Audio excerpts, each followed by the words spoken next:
4월 14일입니다. 사형을 선고하다라는 제목으로 요한복음 18장 39절에서 19장 16절까지 말씀입니다.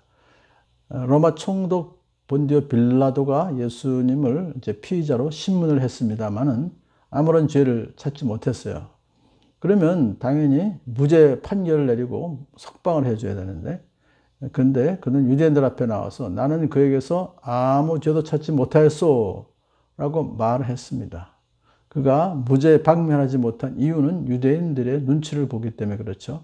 만일에 그냥 무죄 방면시켰다가는 그 결과 일어날 수 있는 폭동을 두려웠기 때문인 것입니다. 만일에 그런 폭동이라도 일어나면 빌라도는 해임될 수가 있었죠. 자, 그래서 빌라도가 그 판결을 미루고 이제는 갈릴리에 헤롯 왕이 와 있다는 소식을 그에게 넘깁니다. 그렇지만 헤롯 왕도 예수님을 희롱만 할 뿐이지 아무런 판결을 내리지 않고 다시 빌라도에게 돌려보내죠. 자, 이번에는 빌라도는 다른 방법을 강구합니다. 뭔 같은 예수님께 대한 판결은 자기가 내리지 않으려고 아주 애를 쓰고 있습니다. 빌라도가 이렇게 제안합니다. 유월절 특사로 예수를 놓아주면 어떻겠소? 그러자 유대인들은 예수 대신에 강도 바라바를 석방하라고 외쳤습니다. 그러자 이번에 빌라도는 예수님을 채찍질하고 무죄 놓아주려고 하는 그런 또 방법을 취했어요. 그 채찍질하라고 이제 로마 병정들에게 맡겼더니 로마 병정들이 가시관을 쓰고서는 왕관이라고 그러고 또 왕이 없는 이시라고 해서 붉은 옷을 입혀오는 희롱했습니다. 유대인의 왕 만세라고 얼굴을 때렸습니다. 채찍질 당하시고 이런 모욕을 당하셨습니다만은 예수님은 묵묵히 참으셨습니다. 이것은 이사야 선지자를 통해서 이미 예언하셨던 것이 성취된 것이죠. 나는 나를 때리는 자들에게 등을 맡겼고 내 수염을 뽑는 자들에게 뺨을 맡겼다. 하나님께서 나를 도우시니 그들이 나를 모욕하여도 마음이 상하지 않았고 오히려 내가 각오하고 모든 어려움을 견뎌냈다 라고 하는 예언이 성취된 것이죠. 자, 이제 빌라도는 흠씬 때린 후에 예수님을 풀어주시기 위해서 다시 바깥으로 나가서 군중들에게 말합니다. 보시오, 내가 그 사람을 당신들 앞에 데려오겠소. 자, 예수님은 채찍에 흠씨 맞았기 때문에 온몸이 피투성이가 되셨어요.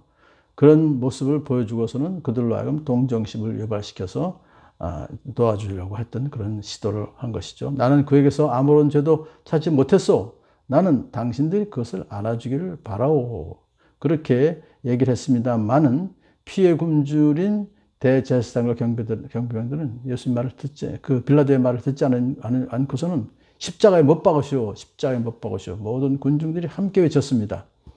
그들이 이 십자가형을 요구했다는 것은 그들이 예수님께 대한 증오가 얼마나 극심했다는 것을 의미합니다. 왜냐하면 십자가형이라고 하는 것은 아주 중죄인, 노예, 반역죄를 진 자에게만 제한적으로 해당되었던 그 수치스러운 죽음이었기 때문에 그렇습니다. 예수는 그중 아무것도 해당되는 제목이 없었습니다만은 빌라도는 그 예수님 그런 형벌을 받아야 할 죄를 짓지 않은 것을 알고 있었죠.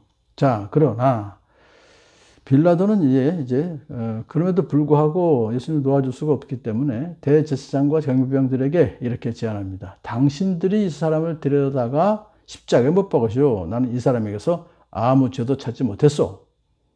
비겁한 빌라도는 예수가 무죄라는 말을 하면서도 풀어주진 못하고 유대인들에게 사형 집행을 해볼 테면 해봐라.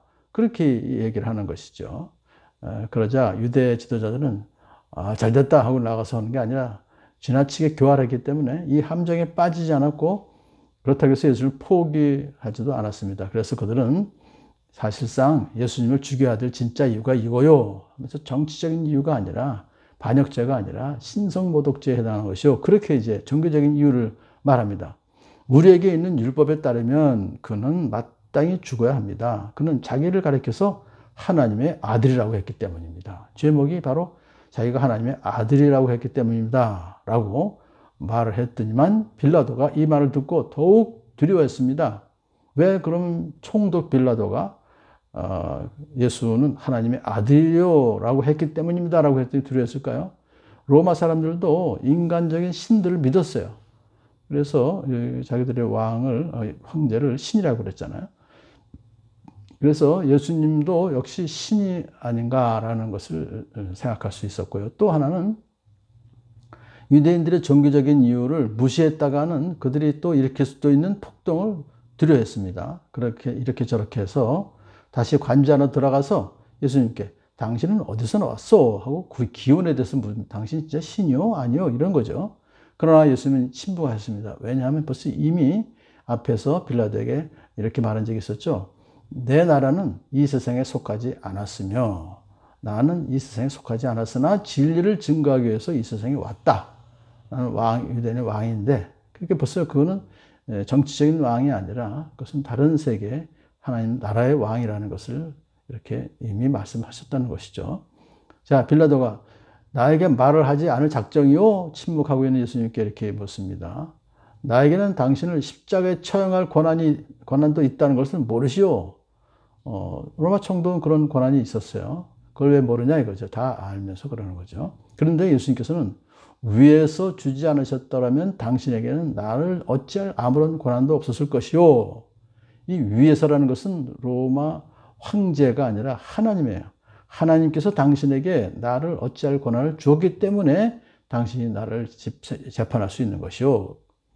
왜냐하면 당신은 철저하게 하나님의 권세 아래에 있기 때문입니다. 라고 얘기를 해요. 그러므로 나를 당신에게 넘겨준 사람은 죄가 더 크다 할 것이요. 예수님을 빌라도에게 넘겨준 사람은 바로 대제사장 가야바입니다. 가야바는 적어도 하나님을 알던 자이기 때문에 그의 죄가 더 크다 할 것이요. 그렇게 말했어요. 자, 그러자 이제 빌라도는 전혀 예수님이라는 사람은 보통 사람이 아니라 매우 특별하고 초자연적인 인물이라고 확신했습니다. 그래서 다시 한번 예수님을 풀어주려고 시도합니다. 그러자 유대인들은 만일에 이 사람을 당신이 놓아주면 총독님은 황제폐하의 충신이 아닙니다.